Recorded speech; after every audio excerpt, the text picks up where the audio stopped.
The Dochula Pass lies at a distance of about 22 kilometers from Thimphu at an altitude of 3,116 meters. In the autumn and winter months, the cloudless skies offer a breathtaking view of the mountain range along Bhutan's northern border. One can also experience a bird's eye view of distant hamlets tucked away within the folds of the undulating hills. But Dochula is better known for the 108 Druk Wangyel Chortens, or Stupas, that were built by Her Majesty, the Queen Mother, Ajitoji Wangmo Wangchuk, in honor of the Bhutanese soldiers involved in the December 2003 military operations. The beautiful Druk Wangyel Hagang, a temple also built by Her Majesty in honor of His Majesty, the Fourth King, stands proud against the sky on a hill beyond the 108 Stupas. The Druk Wangyel Festival, like the Stupas and the temple, is a tribute to His Majesty and his soldiers and takes place annually on the 13th of December.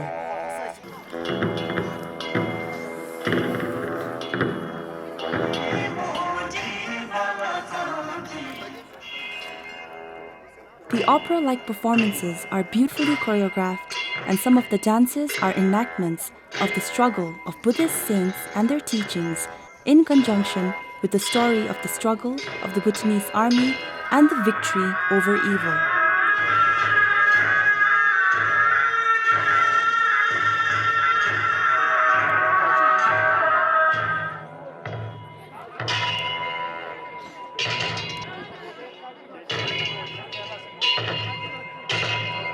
The newly designed costumes and choreography make this festival one of the more popular events in Bhutan.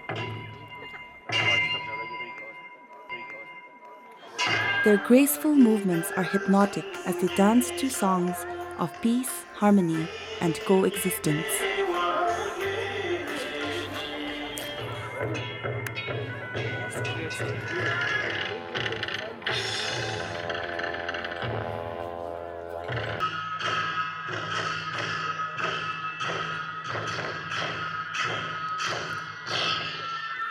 Dochula and the festival is a tribute to the monarchs and the founding fathers of Bhutan, and the festival ends with a song specially composed by His Majesty Jigme Gesar Namgyel Wangchuk, the King of Bhutan.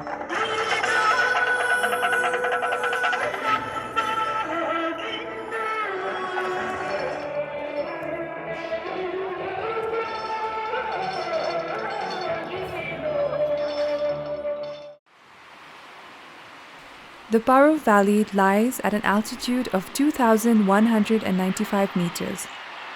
While Paro is known for its many ancient Buddhist sites, it is also home to Bhutan's only international airport. The Paro Rinpoche, or the fortress like a heap of jewels, was built in 1644 by Shabdrung Nawang Namgyel, and the Paro Tshechu, a festival which is an annual religious dedication and a ceremony for the well-being of all sentient beings, was initiated by Desi Tenzin Rabge in 1678. The 5 days annual Paro Festival takes place towards the end of March or early April, between the 9th and the 15th of the second month of the lunar calendar.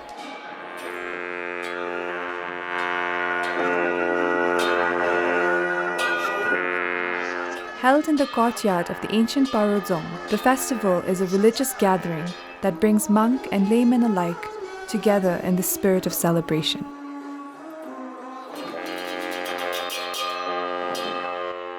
The Paro Tshechu is one of the more spectacular festivals of Bhutan, and the dances have all been blessed by the great Buddhist masters centuries ago.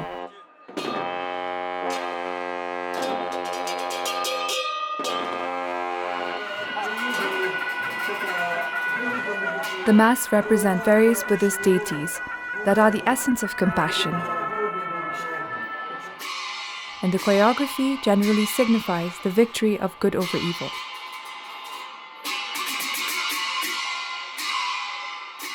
It is a time for celebration and feasting, and a time for offering thanks. The first day of the festival takes place in the inner courtyard of the ancient fortress.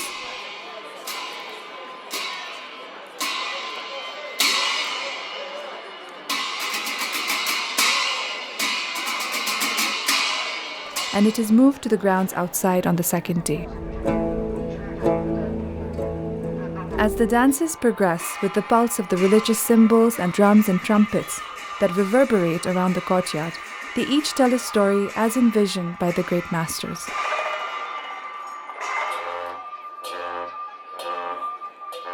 And just like an ancient Shakespearean play, these dances have been performed in the same setting in their original composition for centuries. The dances performed by the ordinary folk too are steeped in culture and tradition and are usually synonymous with that region.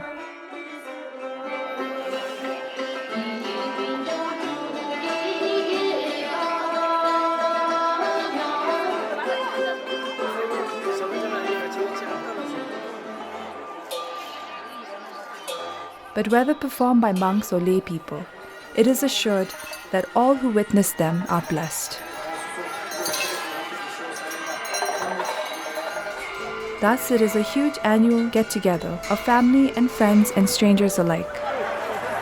It is a time for meeting old friends and forging new alliances. It is a celebration of life, and everybody comes out dressed in their finest gos and kiras, decked in their finest jewelry, which are most often family heirlooms that have attended the same festival for centuries.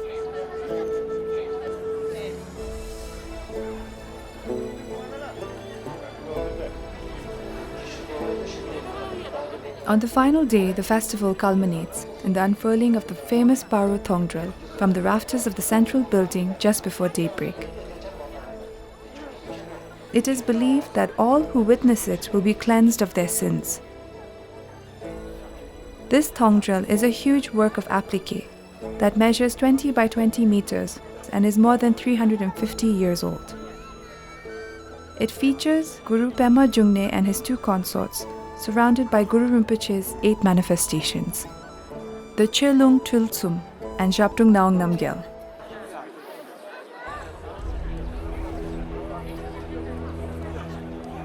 Lam Naung Rabge himself, the man who constructed the Thongdrel, is featured at the bottom, and to him we owe a prayer of thanks for this work of art. The Thongdrel will be taken down soon to prevent damage by the sunlight, and thus it must be preserved that future generations may continue to share in its blessings. Laya lies at an altitude of about 3,900 meters and is the highest permanent village in Bhutan. The people of Laya, with a population of about 3,000, spend most of their time in the high-altitude yak herding camps away from the village. While the men dress similar to other Bhutanese men, the women wear their traditional clothes, which is unique only to Laya and its neighboring villages. The most prominent feature of their costume is the pointed hat woven out of bamboo. The journey to Laya begins with a 5-hour drive from the capital to Gasa, one of the most remote districts of Bhutan. The beautiful trail takes us all the way along a cascading mountain stream, through pristine forest, and over simple cantilever bridges.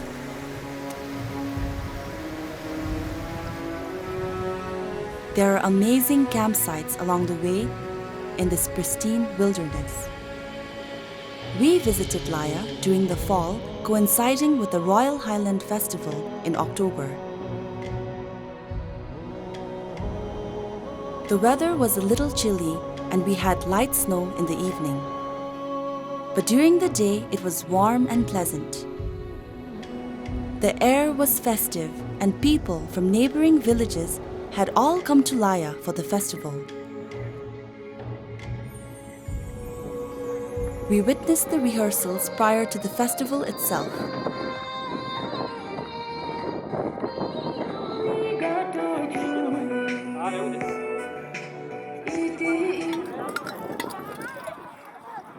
There was also a group that had come all the way from Trashigang, a district in eastern Bhutan.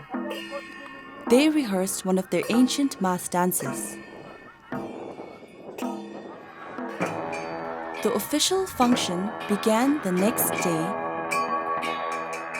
and we witnessed the arrival of the chief guest in a mystical procession through the morning mist.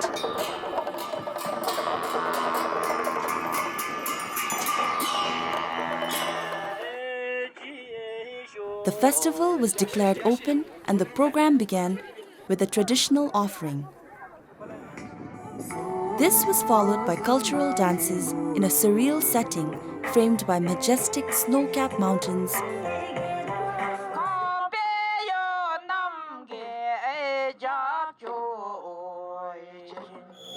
horse racing,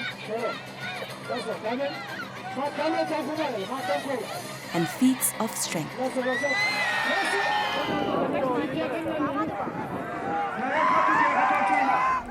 The festival offers the visitor an insight into the lives of the highland communities, their culture and traditions.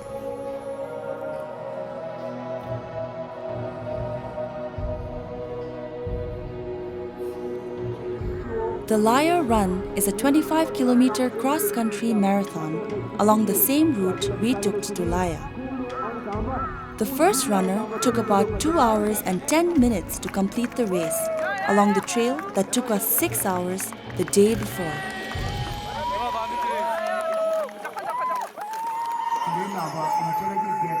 Beautifully adorned yaks,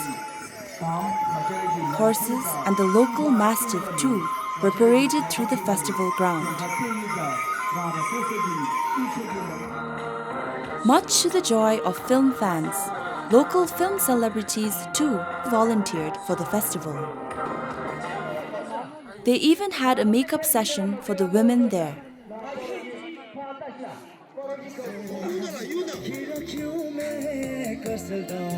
The film stars later entertained the gathering late into the night. Hot porridge, tea, and alcohol was served by the festival organizers to all around the fire throughout the evening. The Royal Highland Festival serves to demonstrate the importance of cross-national happiness, emphasizing on preservation of culture and environmental conservation. The Pungtang Dewa Chenbi Podram, or the Palace of Great Bliss, was built by Shabdrung Nawang Namgyel, the unifier of Bhutan, in 1637. The Punakha Dromche, a festival held within the walls of the 17th century Dzong, is dedicated to the deity Mahakala. This festival is held annually in the first month of the lunar calendar, coinciding with the month of February, in a tradition that has been kept alive since the 17th century. While the festival was initially a celebration to commemorate the victory of the Bhutanese militia over the Tibetan invaders, it has now become an integral part of the local tradition and culture.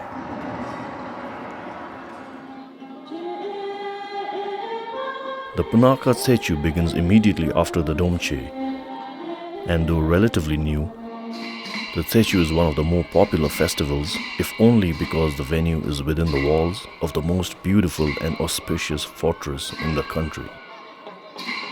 The first king of Bhutan was crowned here, and more recently, the fifth king's coronation and wedding ceremonies were held here as well. A visit to the Tshechu is the best way to experience the pulse of Bhutan. This is a visual treat as various dances and opera-like performances depict the ancient rhythm of the Bhutanese culture.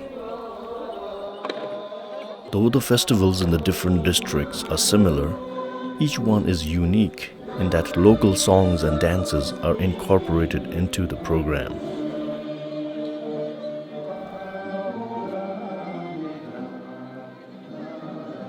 Over the centuries, the festival has come to signify the well-being of the local populace and is a celebration of life.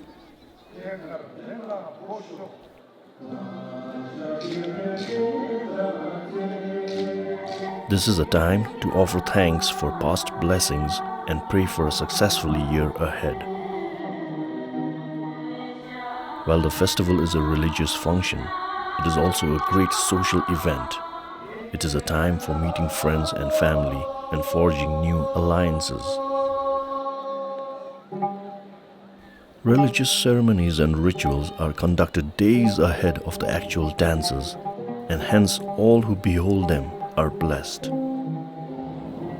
These performances tell stories of victory of good over evil and peaceful coexistence, that we may live full and meaningful lives.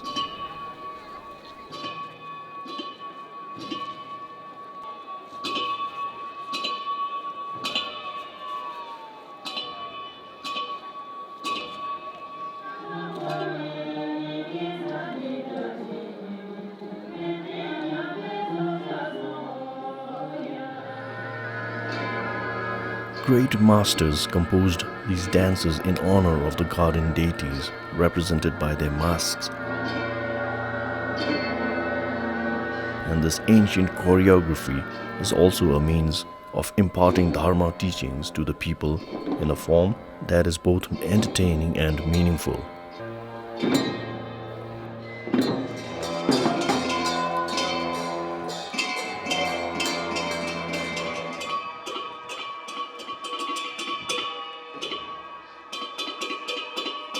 Monk and layman come together in the spirit of festivity and deep faith to witness these masked dances and partake in the celebrations. Some of these dances are so sacred and auspicious that only the highest ranking monks and religious masters may perform them in order to convey their blessings upon the pious.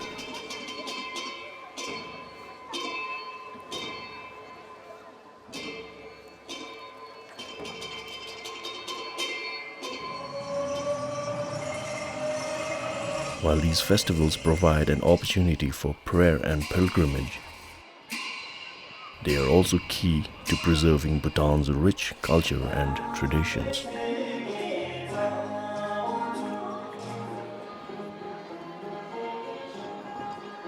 As the paddy turned golden around the Dzong, the fortress of the glorious Dharma, the 3-day Thimphu Tshechu takes place within its grounds. A Tshechu is a religious festival in honor of Guru Padmasambhava, the saint who brought Buddhism to Bhutan. The Thimphu Tshechu, held in the capital city of Bhutan, was initiated by the 4th temporal ruler Desi Tenzin Rabkhe in 1670 and has been held annually since then on the 10th day of the 8th lunar month in early October. The Thimphu Tshechu is one of the grandest of Bhutan's festivals and attracts the largest audience. Religious ceremonies and rituals are conducted days ahead of the actual dances, and hence all who witness them are blessed. The hypnotic dances, in tune to the clash of cymbals and beating of drums, each tell a story of victory, of good over evil and peaceful coexistence, that we may live full and meaningful lives.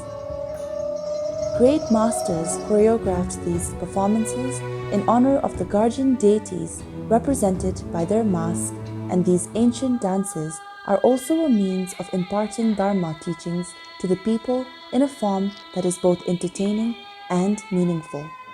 Some of these dances are so sacred that only the highest ranking monks may perform them. Thus, the festival features dances performed by monks and laymen clad in ancient masks and costumes, blessed by the great Buddhist masters, and both foreigners and locals alike throng to the already packed celebration grounds to receive their blessings. For the visitor, Tshechus also provide the best opportunity to witness locals in their finest attire in celebration of their culture and faith. The festival is also a great social event and offers a break from the daily lives of the local populace and an opportunity for people from all walks of life to come together in celebration. Tshechus over the centuries have come to signify the well-being of the local populace. This is an opportunity to offer thanks for a bountiful year that was and prayers for good health and prosperity in the coming year. All the senior officials of the district attend the festival, and the chief abbot of Bhutan graces the Thimphu Tsechu with his presence and blesses the congregation below.